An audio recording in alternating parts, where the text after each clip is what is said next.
नमः सर्वेभ्य दोस्तों, पुनः आपके बीच में उपस्थित हैं 12वीं कक्षा के विद्यार्थियों के लिए।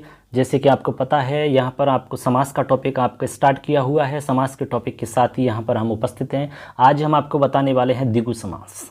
इससे पहले हमने तत्पुरुष समास के बारे में बात की थी, कर्मधारय समास के बारे में बात की थी, और इसमें जो भी कुछ विशेष था वो सब हमने आपको बताया था। दोस्तों आज हम द्विगु समास के विषय में हम आपको बताने वाले हैं। तो बिना किसी लंबी भूमिका के हम स्टार्ट करते हैं। आज का हमारा टॉपिक है द्विगु समास।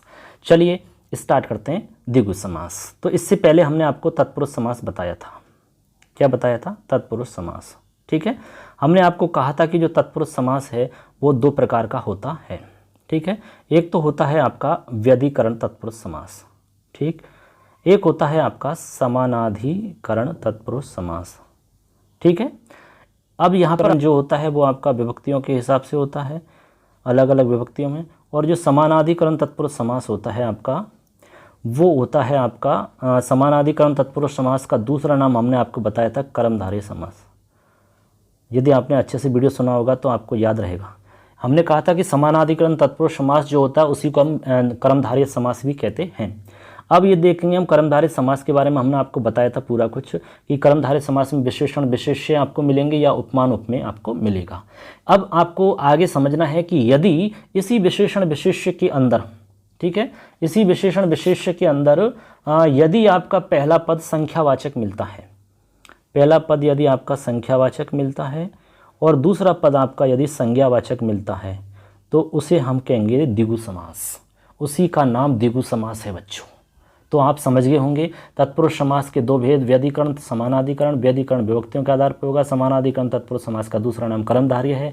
कर्मधारय समास के अंदर यदि पहला पद किसी उदाहरण में संख्यावाचक है और बाद वाला संज्ञावाचक है, तो ऐसा उदाहरण जो होगा वो द्विगु समास कहलाएगा आपका, उसको हम द्विगु समास कहते हैं। तो ये तो एक सिंपल सामान्य सी बात थी कि भाई द्विगु समास होता क्या है, तत्पुरुष समास से हमने जोड़ के आपको बताया। अब हम आपको और अच्छे से आपको समझाते हैं द्विगु समास के बारे में। ठीक है, तो देखिए आपको हम बताते हैं द्विगु समास। देखिए, देखते हैं द्विगु समास। देखो द्विगु समास में बहुत ही सिंपल सा है, एक सूत्र है संख्या पूर्वो द्विगु। ठीक है, संख्या पूर्वो द्विगु का मतलब होता है कि यदि पूर्व में संख्या है तो वहाँ पर आपका जो समास होगा वो होगा द्विगु समास। संख्या पूर्वो द्विगु, लिखने में थोड़ी दिक्कत हो सकती है इसमें। संख्या पूर्वो द्विगुहु, यानी संख्या पूर्वक, जो संख्या पूर्व वाला जो समास होता है वहाँ पर आपका द्विगु समास होता है। यहाँ पर पूर्व में आपकी संख्या आता, पूर्व पद आता है। तो इसका मतलब है संख्या पूर्वो द्विगु, यानी कि यदि पूर्व पद में संख्या है और बाद में संज्ञा है तो वहाँ पर द्विगु समास होता है। यानी पहले आपको संख्या मिलेगी। जब किसी सामासिक पद में प्रथम पद कोई संख्यावाची हो एवं समस्त पद किसी समूह का बोध कराता हो तो वहाँ पर द्विगु समास माना जाता है। ये आपको याद रखना है द्विगु समास का। तो एक तो इम्पोर्टेंट होगी इसमें कि संख्या आपको मिल जाएगी। इसमें क्या मिल जाएगी? इसमें संख्या। एक तो आपको क्या मिल जाएगी? संख्या। ठीक है, संख्या मिल जाएगी। इसके अलावा इसमें समूह का बोध होगा, यानी कि समाहार अर्थ का प्रयोग हम करेंगे। समूह का इसमें बोध होगा। यानी द्विगु समास से युक्त पद सदैव नपुंसक लिंग एक वचन में ही प्रयोग होता है। किसमें? नपुंसक लिंग एक वचन में ही प्रयोग होता है। द्विगु समास से युक्त पद जो होगा, द्विगु समास से बनने वाला जो पद होगा वो सदैव नपुंसक लिंग एक वचन में ही प्रयोग होगा। ठीक है, इस समास के पदों का विग्रह करते समय दोनों पदों की संख्या के अनुसार षष्ठी विभक्ति में लिख करके आगे समाहार पद जोड़ दिया जाता है। तो आगे क्या जोड़ते हैं? समाहार जोड़ देते हैं। और इसमें जो पद हैं, यानी कि दोनों पद जो हैं, दोनों पदों को संख्या के अनुसार षष्ठी विभक्ति में लिख देते हैं। ठीक है, षष्ठी विभक्ति में लिख देंगे। तो ऐसे करके ये सामान्य सी बात है कि संख्या का प्रयोग होगा। संख्या इसमें आपको पहले मिल जाएगी। समाहार का प्रयोग हम करेंगे इसमें, समूह का प्रयोग, और इसमें नपुंसक लिंग एक वचन का प्रयोग होता है जो पद बनता है उसमें। ऐसे करके आपका संख्या पूर्व द्विगु समास हो जाता है। जैसे आपके उदाहरण के रूप में हम बोल सकते हैं, जैसे कि आपका त्रिलोकी है, सप्ताह है, नवरात्रम है, शतकम है, या गणरात्रम है, त्रिलोकी है, शताब्दी है, सहस्राब्दी है, अष्टभुजी है, या फिर आपका अष्टाध्यायी है। ठीक है, पंचमूली है, द्विमुखी है, चतुष्पदी है। ऐसे बहुत सारे उदाहरण हैं जो कि आपके बन सकते हैं। लेकिन आपको ध्यान रखना है कि पहले आपको क्या मिलेगी? संख्या मिल जाएगी पूर्व में। तो जहाँ पहले आपको संख्या मिल रही है तो आप समझ जाना कि वहाँ पर आपका द्विगु समास होता है। और द्विगु समास जो है कर्मधारय का ही भेद है। तो कर्मधारय हम आपको पहले ही बता चुके हैं। तो कर्मधारय के अंदर ही आपको ये समझना है कि ऐसा कर्मधारय का उदाहरण जहाँ पर पहला पद आपका जो होगा वह संख्या वाला होगा, 1 2 3 4 कोई भी संख्या होगी, और बाद वाला संज्ञा का वाचक होगा, तो वहाँ पर द्विगु समास होगा, कर्मधारय नहीं होगा। बस सूत्र है संख्या पूर्वो द्विगु, जहाँ पर पूर्व में संख्या होती है वहाँ द्विगु समास होता है, ये इसका मतलब हुआ। जैसे चतुर्युगम है, पंचपात्रम है, त्रिभुवनम है, अष्टाध्यायी है, सप्ताह है, ऐसे बहुत सारे उदाहरण बन सकते हैं। तो ये तो हो गए आपके कि द्विगु समास होता क्या है, इसको हमने बहुत सरल तरीका से समझाया आपको, जिससे कि कोई भी विद्यार्थी सुनकर के समझ सकता है, ठीक है ना। तो संख्या आपको पहचान करनी है, समाहार का अर्थ इसमें आएगा आपके, जैसे त्रयानाम लोकानाम समाहारा त्रिलोकी बन जाएगा, चतुर्नाम पदानाम समाहारा चतुष्पदी बन जाएगा, द्वयो मुखयो समाहारा द्विमुखी बन जाएगा, पर नवानाम रात्रिनाम समाहारा नवरात्रम बन जाएगा। ऐसे आपका समाहार तो जुड़ेगा ही जुड़ेगा। अब इसमें हम उदाहरण देख, चलिए दोस्तों पुस्तक में आ चुके हैं, जैसे कि देख पा रहे हैं हम, यहाँ देखिए पुस्तक में द्विगु समासः लिखा हुआ है। अब देखो यहाँ पर लिख रहा है संख्या पूर्व द्विगु, ये हम आपको सूत्र पहले ही बता चुके हैं। लिखा हुआ है पाणिनीय सूत्रानुसारम यदा कर्मधारय समासस्य पूर्व पदम संख्यावाची उत्तर पदंच संज्ञावाची भवति तदा सह द्विगु समासः कथ्यते। वही बात है जो हमने बताई थी आपको। इस लिखी हुई लाइन का मतलब है कि पाणिनीय सूत्र के अनुसार जहाँ पर कर्मधारय समास के पूर्व पद में संख्यावाची और उत्तर पद संज्ञावाचक होता है, वहाँ आपका द्विगु समास कहलाता है। अयम समासः प्रायः समूहार्थे भवति, यानी समूह के अर्थ में यह समास होता है, यानी कि समाहार के अर्थ में होता है, ये हम पहले ही आपको बता चुके हैं। समस्त पदम सामान्यतया नपुंसक लिंगस्य एकवचने अथवा स्त्रीलिंगस्य एकवचने भवति, ये भी हम आपको पहले ही बता चुके हैं कि इसमें जो समस्त पद बनेगा वो आपका नपुंसक लिंग एकवचन में प्रयुक्त होता है। ये सब हम आपको पहले ही बता चुके हैं, ठीक है। तो ऐसे करके आपका ये हो जाएगा समास। जैसे आपका द्विगु समास है तो हम आपको बताते हैं, एक शब्द है द्विगु, ठीक है। जैसे द्विगु यानी दो गाय, द्विगु। अब इसको यदि हम देखें कि भाई आपसे पूछें कि द्विगु शब्द में कौन सा समास है, तो आपका उत्तर हो जाएगा द्विगु समास है इसमें बिल्कुल सही है। इसका विग्रह होता है आपका द्वयोः गवोः समाहारः, द्वयो गवोः समाहारः, तो इसमें हो जाएगा आपका द्वयोः गवोः समाहारः, तो द्विगु ऐसा रूप बन जाएगा, ठीक है। तो ऐसे करके आपका द्विगु रूप बन जाता है। अब देखो इसमें और उदाहरण हैं, उनको हम देखते हैं, उदाहरणों का मतलब क्या है। चलिए उदाहरण आपको बताते हैं, उनको समझते हैं। ज़्यादा बड़ा नहीं है, छोटा सा टॉपिक है ये द्विगु समास का। विशेष तो ये है कि संख्या आपको पहले मिल जाएगी, वही समझ जाना है आपको। देखिए यहाँ पर लिखा है त्रयाणाम भुवनानाम समाहारा इति, त्रयाणाम भुवनानाम समाहारा। तो यहाँ भुवना नाम में षष्ठी व्यक्ति का रूप है, तो त्रयाणाम में भी षष्ठी व्यक्ति का रूप है, ठीक है। हमने कहा कि जो पद होंगे उनको षष्ठी व्यक्ति में प्रयुक्त करके हम समाहार लिख देते हैं।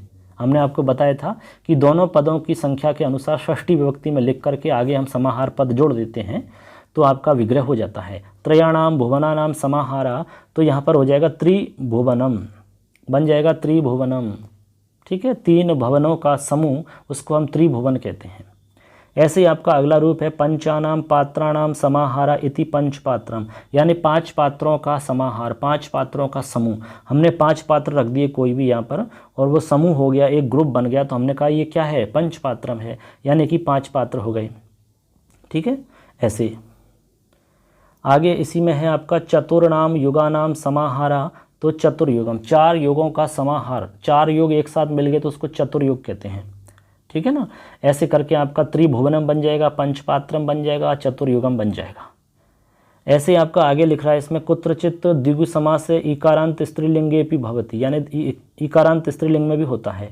कैसे, जैसे पंचानाम वटानाम समाहारा, तो यहाँ पर आपका पंचवटी बनता है, यानी कि कुछ उदाहरण आपको स्त्रीलिंग वाले भी मिलेंगे, ये आप जैसे पढ़ोगे तो आपको अच्छे समझ में आएगा, ठीक है ना।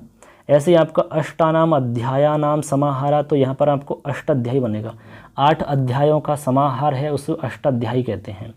आगे है सप्तानाम शतानाम समाहारा, 7 शतकों का समाहार सप्तशती कहलाता है, ठीक है। ऐसे आपका शतानाम अवधानाम समाहारा शतावधि कहते हैं, क्या कहते हैं, शतावधि। तो ऐसे ही आपका पंचवटी बन गया, अष्टाध्यायी, सप्तशती, शतावधि, ऐसे आपके और भी उदाहरण बहुत सारे बन सकते हैं, इसमें कोई समस्या नहीं है। जैसे सहस्राब्दी भी बन जाएगा, आप बनाना चाहो तो पंचमूली भी बन जाता है। इसके अलावा आपका त्रिरात्रम बन जाएगा, तिसृणाम रात्रिणाम समाहारा ऐसे बन जाएगा आपका। इसके अलावा आप जैसे बनाओगे तो सप्ताह बन जाएगा, सप्तानाम अहन्नाम समाहारा सप्ताह। नवरात्रम बन जाएगा, नवानाम रात्रिणाम समाहारा। इसके अलावा शतकम बन जाएगा, शतस्य समाहारा शतकम। त्रिरात्रम बन जाएगा, तिसृणाम रात्रिणाम समाहारा। ऐसे बहुत सारे उदाहरण बन सकते हैं, बट आपको ध्यान एक ही चीज़ का रखना है कि आपको पहला पद आपको संख्यावाचक मिलेगा और बाद में आपको कोई भी संज्ञा वाला पद मिलेगा। दोनों को आपस में जब दोनों पदों को मिलाएंगे आप, तो वहाँ पर आप संख्या के अनुसार षष्ठी विभक्ति का प्रयोग करके वहाँ पर समाहार पद जोड़ देंगे। ऐसे करके विग्रह हो जाएगा और बन जाएगा आपका जैसे त्रिभुवनम, पंचरात्रम, चतुर्युगम, पंचवटी, अष्टाध्यायी, सप्तशती, शताब्दी। बहुत ही सिंपल सा है, बहुत इसमें कोई ख़ास बात नहीं है, एकदम सिंपल सी बातें हैं जो आसानी से आप समझ चुके होंगे दोस्तों। तो आशा करते हैं ये आपको समझ में आ गया होगा, कोई इसमें दिक्कत आपको नहीं होगी। एग्जाम में आपके इनमें से कोई भी उदाहरण आ सकता है, क्योंकि इनमें से मोस्ट उदाहरण है जैसे कि अष्टाध्यायी, ठीक है, एक आपका त्रिभुवनम, एक आपका चतुर्युगम, ये आपके एग्जाम में आ चुके हैं, बोर्ड की एग्जाम में भी आपके आ चुके हैं और आगे बड़ी एग्जाम जो होती है उनमें भी ये सवाल पूछे जा चुके हैं कि आपका त्रिभुवनम में कौन सा समास है, चतुर्युगम में कौन सा समास है, अष्टाध्यायी में कौन सा समास है, या इनका विग्रह क्या होगा। ऐसे सवाल आ चुके हैं, इसलिए ये बहुत ही इंपॉर्टेंट है दोस्तों। तो आशा करते हैं ये आपको समझ में आ गया होगा, इसमें कोई दिक्कत आपको नहीं होगी।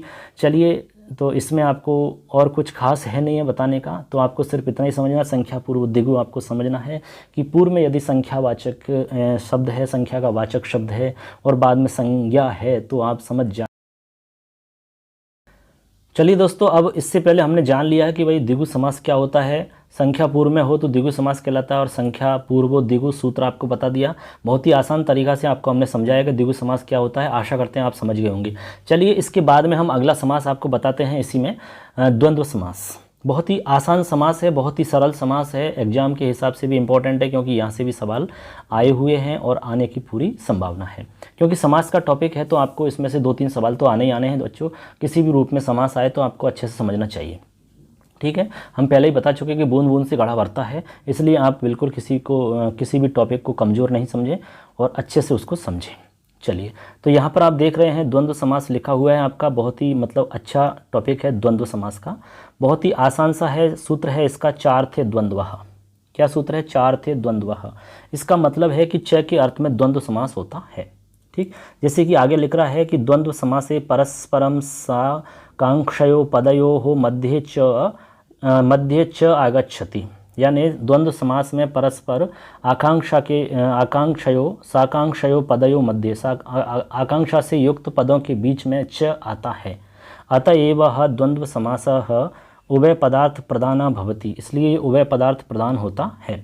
जैसे इसमें उदाहरण दिया है, धर्म च अर्थः च, धर्मार्थ, धर्म और अर्थ, ठीक है। तो कुल मिलाकर के आपको ध्यान रखना है यहाँ पर कि यहाँ पर आपका च का अर्थ आता है, यानी च के अर्थ में द्वंद्व समास होता है और च का मतलब होता है और, ठीक है। च का मतलब क्या होता है? और होता है। तो ये आपको समझना है, च का मतलब और होता है। चार थे द्वंद्व सूत्र है इसका, यानी कि दो पद होते हैं उनके बीच में आपका च आ जाएगा। इसको आप ऐसे भी समझते हो कि जब किसी सामासिक पद में दोनों पदों की प्रधानता प्रकट होती है वहाँ द्वंद्व समास होता है। यानी हमने आपको पहले बताया था कि किसी पद में पूर्व पद प्रधान होता है, किसी में उत्तर पद प्रधान होता है, किसी में अन्य पद प्रधान होता है, लेकिन द्वंद्व समास में प्रायः उभय पदार्थ प्रधान समास द्वंद्व समास, ये परिभाषा है। आपको ये पंक्ति याद रखनी है, प्रायेण उत्तर पद प्रधान समास तत्पुरुष होता है। उसी प्रकार आपको याद रखना है कि प्रायेण उभय पदार्थ प्रधान समासः द्वंद्व समासः, प्राय जहाँ पर उभय पद प्रधान होते हैं, दोनों ही पद प्रधान होते हैं, वहाँ पर आपका द्वंद्व समास होता है। एक तो ये बात आपको ध्यान रखनी है। इसके अलावा दूसरी बात याद रखनी है कि जब किसी सामासिक पद के विग्रह कार्य में प्रत्येक पद में च शब्द का प्रयोग किया जाता है तो वहाँ द्वंद्व समास माना जाता है। च का प्रयोग होगा, किसका प्रयोग होगा? च पद का प्रयोग होगा, तो वहाँ समझ जाना द्वंद्व समास है। इसके अलावा एक सूत्र चार थे द्वंद्व आप पढ़ चुके हैं, इसका मतलब हो जाता है कि च के अर्थ में द्वंद्व समास होता है। अब यहाँ पर जो च है, इस च का इसके च के चार अर्थ होते हैं। ये जो च दिख रहा है आपका, इस च के चार अर्थ होते हैं। हालांकि ये थोड़ा सा मतलब हाई लेवल की जानकारी है, फिर भी आपको बता देते हैं। च के 4 अर्थ होते हैं। एक अर्थ होता है समुच्चय, एक तो अर्थ होता है आपका समुच्चय, समुच्चय अर्थ होता है। एक अर्थ होता है आपका समाहार, और एक अर्थ होता है अनवाच्य, एक अर्थ होता है अनवाच्य, और एक अर्थ होता है इतरेतर। ऐसे करके जो च है, आप च का 4 अर्थ होते हैं आपके। तो च के कितने अर्थ होते हैं? मान लो आपसे कोई पूछे कि भाई च जो है द्वंद्व समास में उसके कितने अर्थ होते हैं, बताइए। च के 4 अर्थ होते हैं बच्चों। एक तो होता है आपका समुच्चय, और एक अर्थ होता है आपका समाहार, एक होता है अनवाच्य, एक होता है इतरेतर। ऐसे करके 4 अर्थ होते हैं इसके च के अकेले के। समझिए ना बात को। अब इनके बारे में आपको थोड़ा थोड़ा सा बता देते हैं, हालांकि ज़्यादा बताने की आवश्यकता नहीं है। समुच्चय का मतलब क्या होता है? समुच्चय का मतलब होता है परस्पर निरपेक्ष अनेक पदार्थों के एक क्रिया में पृथक अन्वय करने को समुच्चय कहते हैं। यानी अनेक पदार्थों के एक क्रिया में पृथक अन्वय करने को, जैसे ईश्वर और गुरु की सेवा करें, यानी ईश्वर और गुरु की सेवा करें। तो सेवा करें, यहाँ पर ईश्वर और गुरु दोनों को एक साथ जोड़ दिया है, तो यहाँ पर हो गया समुच्चय। ठीक है। इसी प्रकार आपका एक है समाहार। तो समाहार में क्या होता है? समाहार हो जाता है, यानी कि समाहार का मतलब है जहाँ अनेक वस्तुओं के समूह या संग्रह का भाव प्रकट होता है, उसे समाहार कहते हैं। जैसे संज्ञा च परिभाषा च तयो समाहारा, तो संज्ञा परिभाषा बन जाएगा। एक है आपका अनवाच्य। अनवाच्य का मतलब होता है जब समुच्चयमान पदार्थों में एक का अप्रधान रूप में अन्वय हो, उसे अनवाच्य कहते हैं। कैसे? जैसे भिक्षा के लिए जाओ और गाय भी ले आओ, यानी कि एक काम बता रहे हैं तो कह रहे हैं गाय भी ले आना, भाई भिक्षा के लिए चले जाओ और गाय भी ले आना। ऐसी स्थिति में आपका अनवाच्य होता है। ठीक है। यानी कि जिसका समुच्चय अविष्ट है, तो अविष्ट क्या है यहाँ पर? भिक्षा लाना। तो जिसका समुच्चय अविष्ट है, उन पदार्थों में एक का अप्रधान रूप में अन्वय होता है। तो अप्रधान रूप में हमने कहा गाय को भी ले आना आप, तो भाई तो ऐसे करके यहाँ पर अनवाच्य हो जाता है। इतरेतर। इतरेतर का मतलब क्या होता है? इतरेतर का मतलब जहाँ समस्त पद पृथक अर्थ विदित करते हैं, कराते हैं, अन्वित होते हैं ना, उसे इतरेतर कहते हैं। इतर इतर पृथक पृथक अर्थ विदित कराते हुए अन्वित होते हैं, उसे इतरेतर कहते हैं। जैसे धवश्च खदिरश्च, धव खदिरऊ, ऐसे आपके उदाहरण बन जाते हैं। तो ऐसे करके आपको हमने बताया कि भाई च जो शब्द है इसके 4 अर्थ होते हैं, समुच्चय, समाहार, अनवाच्य, इतरेतर, और इन सब के अलग अलग अर्थ भी आपको बता दिए। पुस्तक में नहीं था इसलिए हमने आपको ये अच्छे से बताया है। चलिए अब हम आपको आगे बताते हैं इसमें और क्या बातें हैं, इसमें विशेष बातें हैं जो आपके द्वंद्व समास से संबंधित हैं। तो द्वंद्व समास में सीधा सीधा आपको समझना है कि च का अर्थ इसमें जुड़ेगा आपका। अब देखते हैं हम आगे कि द्वंद्व समास के भेद कौन कौन से होते हैं। तो आपको इसमें पता रखना है कि भाई द्वंद्व समास के 3 भेद होते हैं बच्चों। कितने भेद होते हैं? 3। एक तो होता है इतरेतर द्वंद्व समास, एक होता है एकशेष द्वंद्व समास, और एक होता है समाहार द्वंद्व समास। तो ऐसे करके 3 प्रकार का द्वंद्व समास आपका होता है, जो कि आपके तीनों ही प्रकार पुस्तक में दिए हुए हैं। अब तीनों ही प्रकार को हमें समझना है, इसी के साथ में द्वंद्व समास पूरा हो जाएगा। चलिए स्टार्ट करते हैं द्वंद्व समास। तो देखो बच्चों, द्वंद्व समास में सबसे पहले आपका लिख रहा है इतरेतर द्वंद्व समास।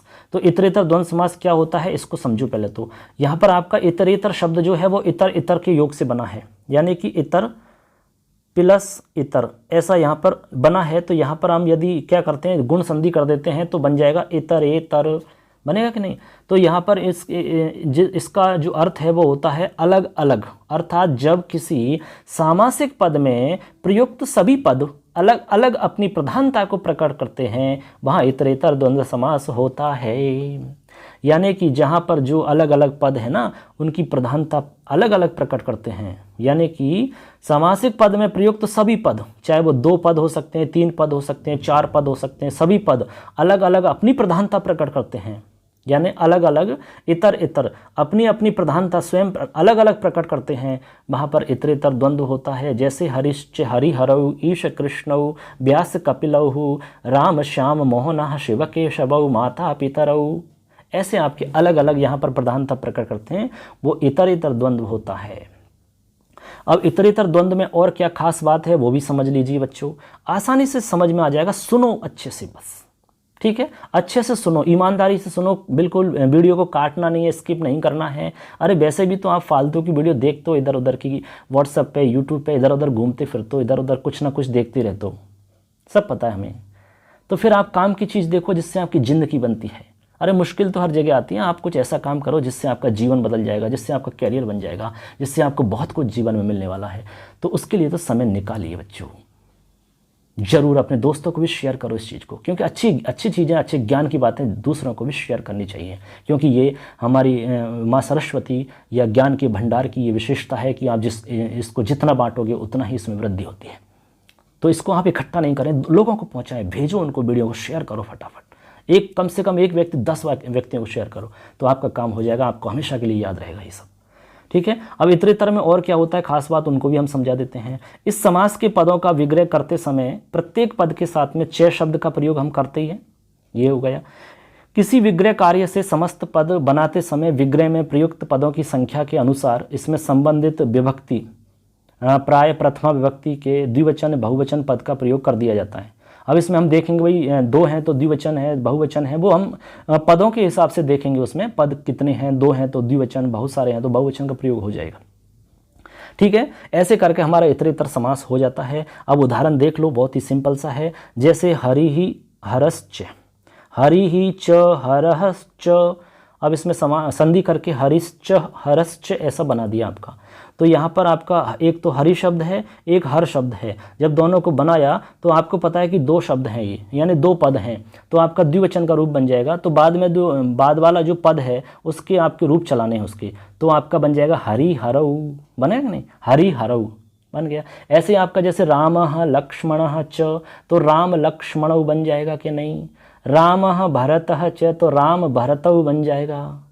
ऐसे आपका ईशश्चय कृष्णश्चय, तो यहाँ ईश कृष्णऊ बन जाएगा। ऐसे ही व्यासश्चय कपिलश्चय, तो व्यास कपिलऊ बन जाएगा, द्विवचन का रूप है।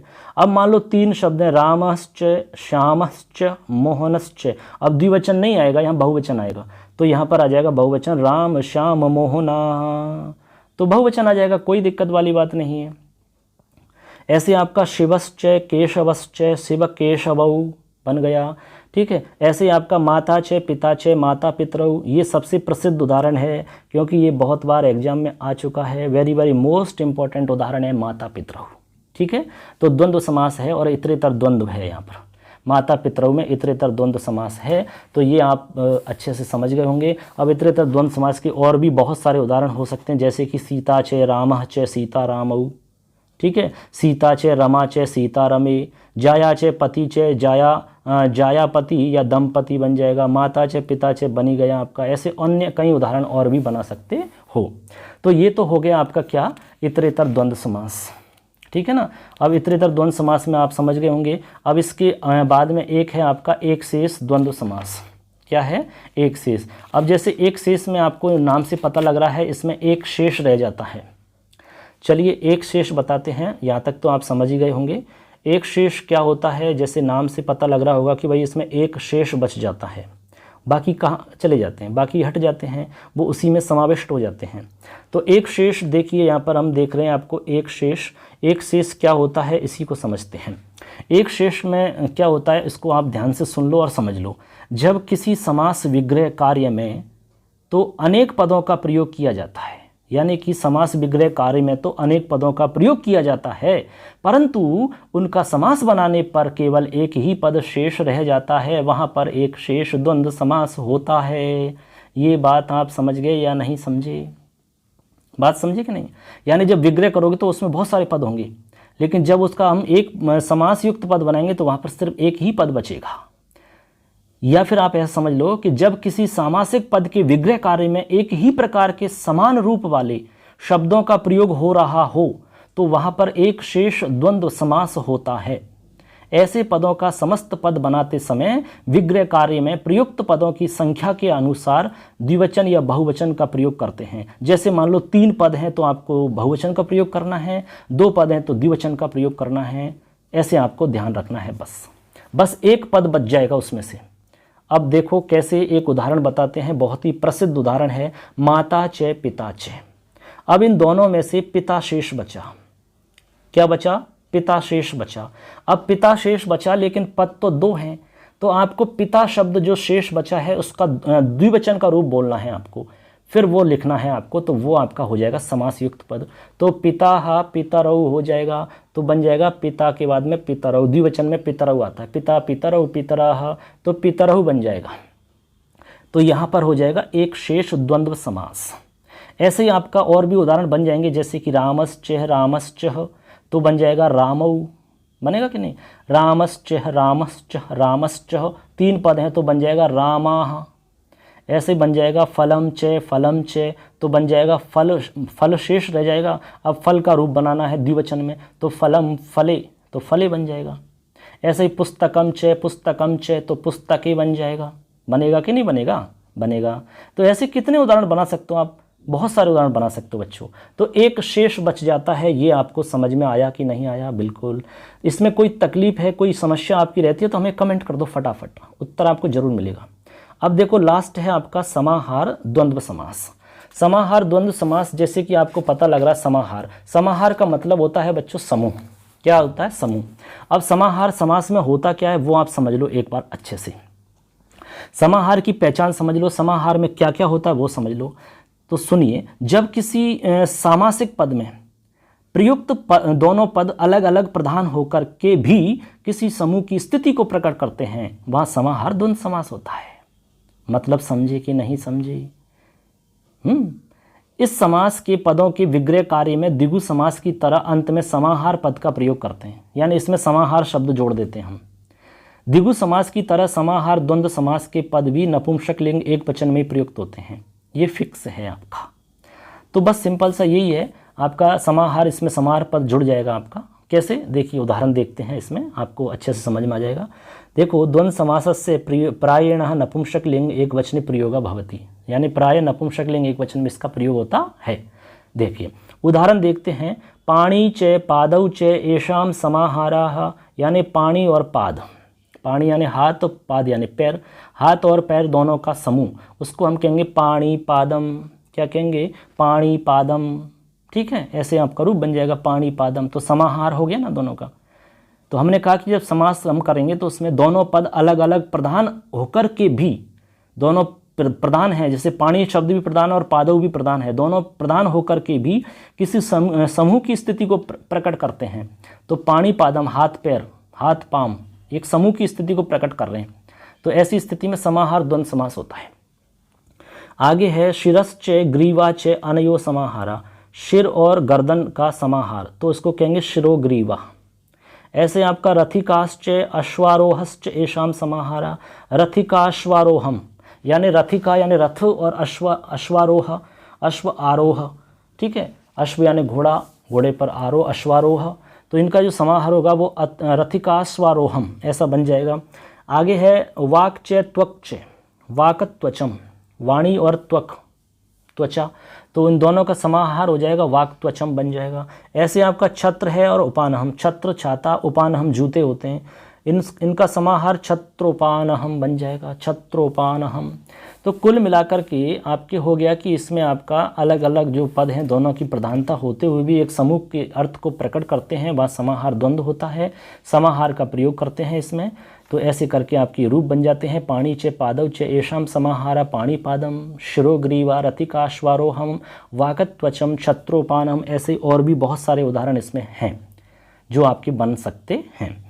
ठीक है, तो आशा करते हैं ये आपको समझ में आ गया होगा, इसमें कोई दिक्कत आपको नहीं होगी। कोई भी दिक्कत यदि आपको रहती है इसमें तो हमें कमेंट कर दीजिए, फटाफट आपका प्रश्न टाइप करिए, जिससे कि आपको हम फटाफट आपको इसमें जवाब दे दें आपको और आपकी जिज्ञासा संतुष्ट हो जाए। ठीक है दोस्तों, तो ये तो हमने आज बताया। तो दोस्तों आपको बहुत ही इंपॉर्टेंट आपके जो टॉपिक थे आज हमने इसमें बता दी, तत्पुरुष, कर्मधारय और द्विगु। इसमें और भी जैसे नए तत्पुरुष समास था और भी कई छोटे छोटे समास थे, वो सारे के सारे हम इसमें बता चुके हैं दोस्तों। तो आशा करते हैं आपको अच्छे से समझ में आ गया होगा, कोई इसमें दिक्कत नहीं है। तो हम आपसे यही कहना चाहेंगे कि आप जरूर चैनल को सब्सक्राइब करें, बेल आइकन को प्रेस करें, अपने दोस्तों को सबको शेयर करें, क्योंकि हमारा एक ही उद्देश्य है कि हम जो कुछ मैटर या कंटेंट उपलब्ध करवा रहे हैं वो ज़्यादा से ज़्यादा विद्यार्थियों तक पहुँचे और ज़्यादा से ज़्यादा विद्यार्थियों को इसका लाभ लाभ हो, यही हमारा उद्देश्य है। और इस उद्देश्य को पूरा करने में आप भी कुछ सहायता हमारी कर सकते हो। आप अपने दोस्तों को शेयर कर सकते हो, उनको भी लाभ पहुंचा सकते हो, तो हमारा उद्देश्य भी पूरा हो जाएगा, आपका उद्देश्य भी पूरा हो जाएगा। हम सब मिल करके अपना उद्देश्य पूरा करेंगे दोस्तों। तो ऐसे ही मिल करके काम करते रहेंगे। चलिए दोस्तों, फिर मिलेंगे अगली वीडियो के साथ में, फिर आपसे मुलाकात होगी। तब तक के लिए जय हिंद, जय तु भारतम, जय तु संस्कृतम। धन्यवाद।